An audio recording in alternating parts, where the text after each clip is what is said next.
ایران کے بعد دوسری عظیم طاقت روم کا غرور بھی خاک میں مل گیا تھا۔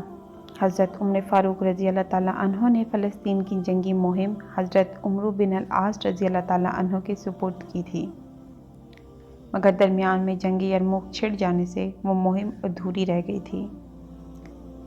کیسر روم کے اقتدار کا خاتمہ ہوتے ہی حضرت عمرو بن العاص رضی اللہ تعالیٰ عنہ نے آگے بڑھ کے بیت المقدس کا محاصرہ کر لیا۔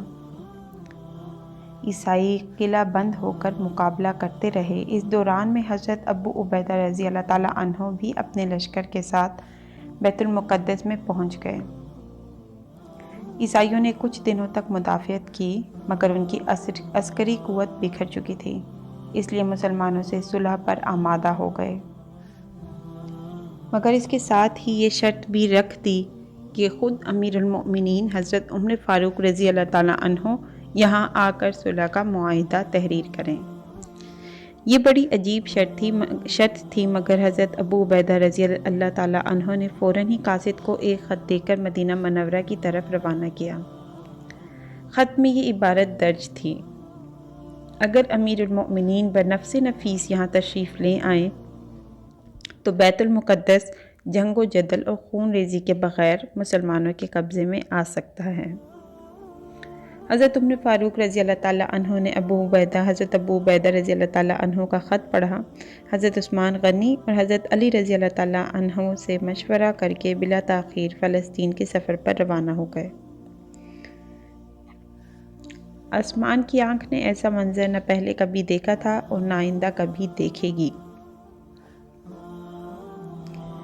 حضرت عمر فاروق رضی اللہ تعالیٰ عنہ اس حالت میں مدینہ منورہ سے روانہ ہوئے کہ ستوؤں کا ایک تھیلا، ایک اونٹ، ایک غلام اور ایک لکڑی کا پیالہ آپ کا سامان سفر تھا۔ نہ چھتر شاہی، نہ فوج کثیر، نہ طبل و علم اور نہ محافظ و نقیب۔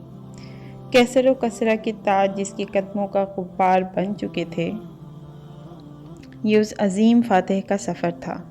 کبھی غلام اونٹ کی مہار پکڑ کر چلتا اور کبھی حضرت عمر فاروق رضی اللہ تعالیٰ عنہ اونٹ کی پشت پر سوار ہوتے، اور کبھی غلام اونٹ پر سوار ہوتا اور کبھی فاروق اعظم اونٹ کی مہار پکڑ کر آگے چلتے۔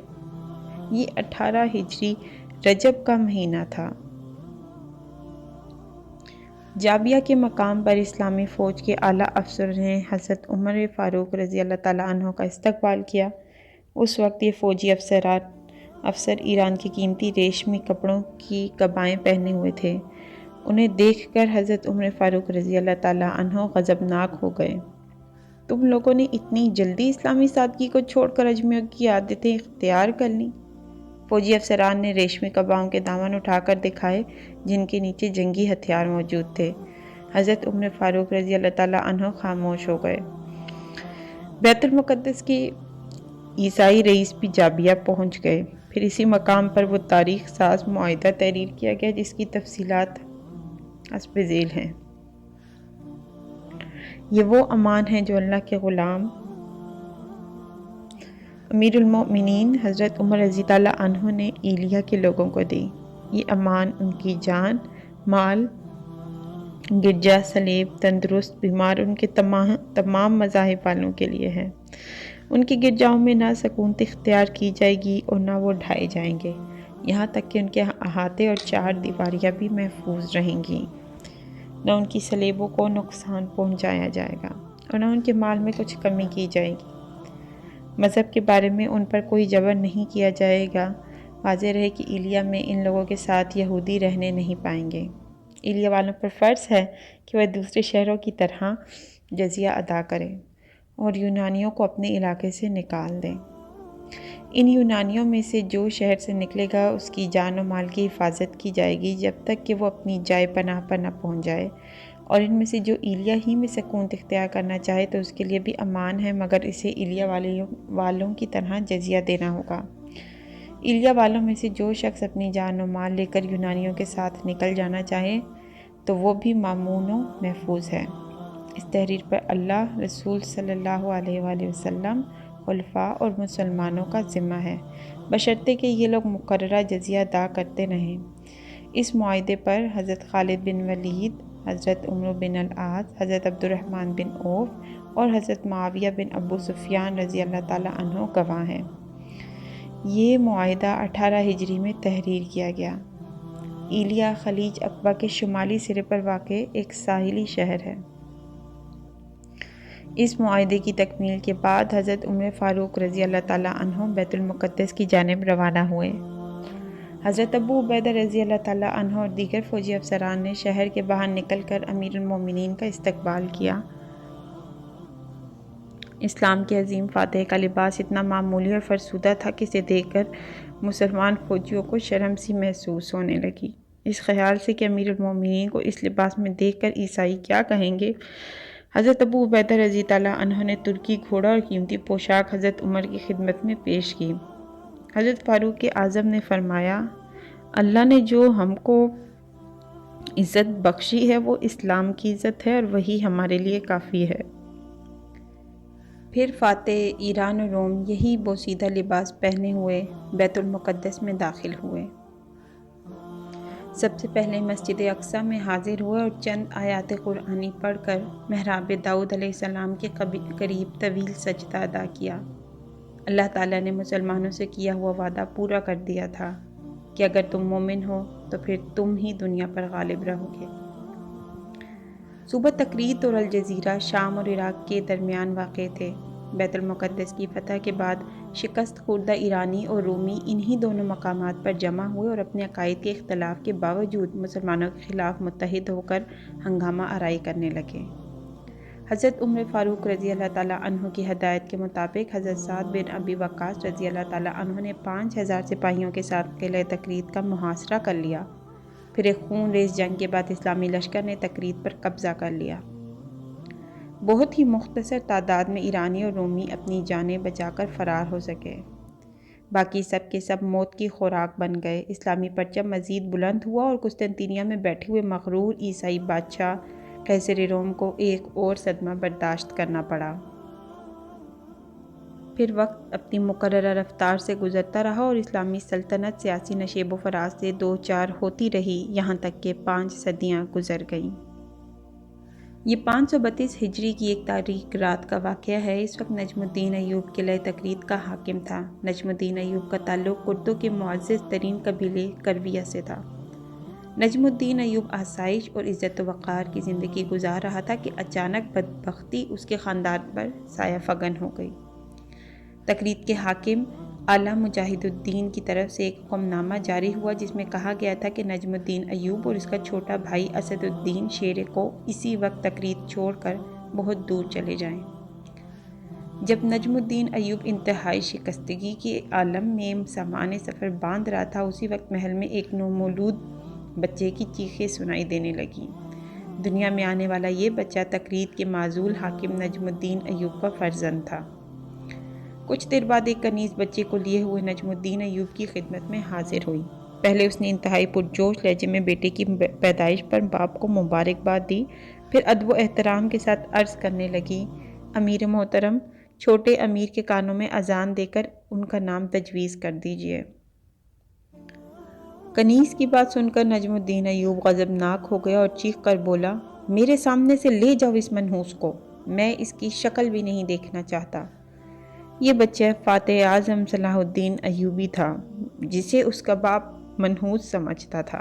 نجم الدین ایوب کی کنیز بچے کو لیے ہوئے اس کی ماں کے پاس پہنچی۔ کنیز کا چہرہ بجھا بجھا تھا۔ خانم، کیا بات ہے؟ نجم الدین ایوب کی بیوی نے کنیز سے پوچھا۔ جب تو بچے کو لے کر اپنے آقا کے پاس جا رہی تھی تو بہت زیادہ خوش تھی، مگر اب تیرے چہرے سے گہری اداسی جھلک رہی ہے، آخر اس کی کیا وجہ ہے؟ کنیز خانم نے بچے کو اپنی مالکہ کے پہلو میں لٹایا اور اداس لہجے میں کہنے لگی، آقا اپنے بیٹے کی پیدائش سے خوش نہیں ہے۔ نجم الدین ایوب کی بیوی کے چہرے پر حیرت و فکر کے سائے لرزنے لگے۔ آخر میرے بچے میں کیا خرابی ہے؟ وہ خوبصورت ہے، اس کے ہاتھ پاؤں صحیح سلامت ہیں۔ ماں کے لہجے سے ناگواری کا رنگ جھلک رہا تھا۔ کنیز خانم سر جھکائے خاموش کھڑی رہی۔ وہ اپنے آقا نجم الدین ایوب کے الفاظ دہرانا نہیں چاہتی تھی، نجم الدین ایوب کی بیوی کچھ دیر تک کنیز کے جواب کا انتظار کرتی رہی، مگر جب وہ کئی بار سوال کرنے پر بھی نہیں بولی تو اس نے تیز لہجے میں خانم کو حکم دیتے ہوئے کہا، دوبارہ اپنے آقا کے پاس جا اور میرا پیغام دے کہ میں انہیں یاد کر رہی ہوں۔ کنیز خانم خاموشی کے ساتھ چلی گئی اور اس نے نجم الدین ایوب کے سامنے اپنی ملکہ کے الفاظ دہرا دیے۔ اس وقت نجم الدین ایوب اپنی کرسی پر اداس بیٹھا تھا اور اس کی نظریں سامنے کھلنے والی کھڑکی پر مرکوز تھیں۔ خانم کچھ دیر تک کھڑی اپنے آقا کے جواب کا انتظار کرتی رہی، مگر جب نجم الدین ایوب اس کی طرف متوجہ نہیں ہوا تو الٹے قدموں واپس چلی گئی۔ نجم الدین ایوب کی بیوی زبیدہ کے لیے شوہر کا یہ طرز عمل اور کنیز کی خاموشی ناقابل فہم تھی۔ کئی بار اس کے جی میں آیا کہ وہ اٹھ کر نجم الدین ایوب کے کمرے تک جائے اور اسے پوچھے کہ اس بے رخی اور ناخوشی کا کیا سبب ہے، مگر وہ شدید ضعف و ناتوانی کے باعث اپنے ارادے پر عمل کرنے سے قاصر رہی۔ وہ بہت دیر تک ذہنی خلفشار کا شکار رہی۔ ہزاروں اندیشے اور وسوسے اسے گھیرے ہوئے تھے۔ اس نے کئی بار اپنے نومولود بچے کی طرف دیکھا جس کا رنگ سرخی مائل تھا اور وہ آنکھیں بند کیے ہوئے دنیا و ما فیہا سے بے خبر سو رہا تھا۔ زبیدہ کی آنکھوں میں آنسو آ گئے اور وہ ممتا کے بے مثال جذبے سے بے قرار ہو کر بچے کے چہرے پر جھکی اور اس کی پیشانی پر اپنے ہونٹ رکھتی ہے۔ میرے بچے، تم اس دنیا میں کیوں آ گئے؟ ابھی زبیدہ اپنی بات مکمل نہیں کرنے پائی تھی کہ یکایک کمرے میں ایک باروب آواز گونجی، آپ کو فرزند کی پیدائش مبارک ہو۔ زبیدہ بہت تیزی سے اٹھ کر بیٹھ گئی۔ اس کے سامنے نجم الدین ایوب کا چھوٹا بھائی اسد الدین شیر کو کھڑا مسکرا رہا تھا۔ اس کے چہرے سے گہری مسرت کی جھلک نمایاں تھی۔ اسد، کیا تم اپنے بھائی کے پاس سے آ رہے ہو؟ زبیدہ کا لہجہ اداس تھا اور آنکھوں سے آنسو بہہ رہے تھے۔ میں یہ خوشی کی خبر سن کر سیدھا آپ کے پاس آ رہا ہوں۔ اسد الدین شیر کو کے لہجے میں کسی قدر حیرت تھی۔ آپ رو کیوں رہی ہیں؟ یہ سوال اپنے بڑے بھائی سے کرو، وہ بیٹے کی پیدائش سے خوش نہیں ہیں، زبیدہ نے غمزدہ لہجے میں جواب دیا۔ اسد الدین شیر کو کی حیرت میں مزید اضافہ ہو گیا اور وہ چند لمحوں تک اپنی بھابھی کے بہتے ہوئے آنسو اور دھواں چہرے کو غور سے دیکھتا رہا، پھر تیزی کے ساتھ کمرے سے نکل گیا۔ تھوڑی دیر بعد اسد الدین شیر کو اپنے بڑے بھائی نجم الدین ایوب کے سامنے کھڑا تھا۔ برادر محترم، مجھے بتایا گیا ہے کہ آپ اپنے چھوٹے فرزند کی پیدائش سے خوش نہیں ہیں، نہ اس کی شکل دیکھی ہے اور نہ کوئی نام رکھا ہے، اس ناراضگی کی وجہ؟ اسد الدین شیر کو کے لہجے سے تلخی جھلک رہی تھی، حالانکہ وہ بڑے بھائی کا بہت احترام کرتا تھا۔ تمہیں معلوم ہے کہ مجھے آج ہی قلعہ داری کے منصب سے معزول کر دیا گیا ہے۔ نجم الدین ایوب نے اپنے چھوٹے بھائی کو انتہائی سخت لہجے میں مخاطب کرتے ہوئے کہا، اور اس کے ساتھ ہی یہ حکم بھی ملا ہے کہ ہم دونوں بھائی ایک ہفتے کے اندر صوبہ تقرید کی حدود سے نکل کر بہت دور چلے جائیں۔ نجم الدین ایوب کی معزولی اور شہریدری کا سبب یہ تھا کہ وہ ایک دن تیر اندازی کر رہا تھا کہ بدقسمتی سے ایک عیسائی سامنے آ گیا اور نجم الدین ایوب کا تیر اس کی گردن میں پیوست ہو گیا۔ عیسائی زمین پر گرا اور چند لمحوں میں تڑپ کر مر گیا۔ اتفاق سے مرنے والا عیسائی تقرید کے حاکم اعلیٰ مجاہد الدین بہروز کا غلام تھا۔ نجم الدین ایوب نے بہت عاجزانہ لہجے میں اپنی صفائی اور معذرت پیش کی، مگر بہروز نے اس کی کوئی دلیل قبول نہیں کی اور شدید غضب کی حالت میں حکم دیتے ہوئے کہا، برسوں کی خدمت کے صلے میں بس اتنی رعایت دی جا سکتی ہے کہ تم دونوں بھائی ہمیشہ کے لیے اپنے ناپسندیدہ چہرے میری نظروں کے سامنے سے گم کر دو۔ اسد الدین شیر کوہ نے بڑی اذیت و کرب کے ساتھ حاکم اعلیٰ مجاہد الدین بہروز کا حکم سنا اور اداس لہجے میں کہنے لگا، برادر معظم، یہ سب نوشتہ تقدیر ہے، کبھی تخت شاہی اور کبھی تخت مرگ، یہی دنیا کا نظام ہے۔ جب میرا بڑا بیٹا توران شاہ پیدا ہوا تو میں ایک سپاہی کے عہدے سے ترقی پا کر تقرید کا قلعہ دار بن گیا، نجم الدین ایوب نے چیختے ہوئے کہا۔ اسے اپنے اعصاب پر ذرا بھی قابو نہیں رہا تھا، اور آج اب یہ منحوس دنیا میں آیا ہے تو میں بسد حسرت و یاس تقرید چھوڑ کر کسی خانہ بدوش کی طرح ایک نامعلوم منزل کی طرف جا رہا ہوں۔ ہم اہل ایمان ہیں، ہمارے مذہب کے مطابق نہ کوئی ساعت منحوس ہوتی ہے اور نہ مبارک، یہ سب اللہ کا نظام ہے اور اپنے نظام کو وہی بہتر سمجھتا ہے۔ اسد الدین شیر کوہ نے بڑے بھائی کا غصہ ٹھنڈا کرنے کے لیے انتہائی نرم لہجہ اختیار کرتے ہوئے کہا، مت سمجھاؤ مجھے کہ منحوس کیا ہوتا ہے اور مبارک کسے کہتے ہیں۔ نجم الدین کی آواز کچھ اور بلند ہو گئی۔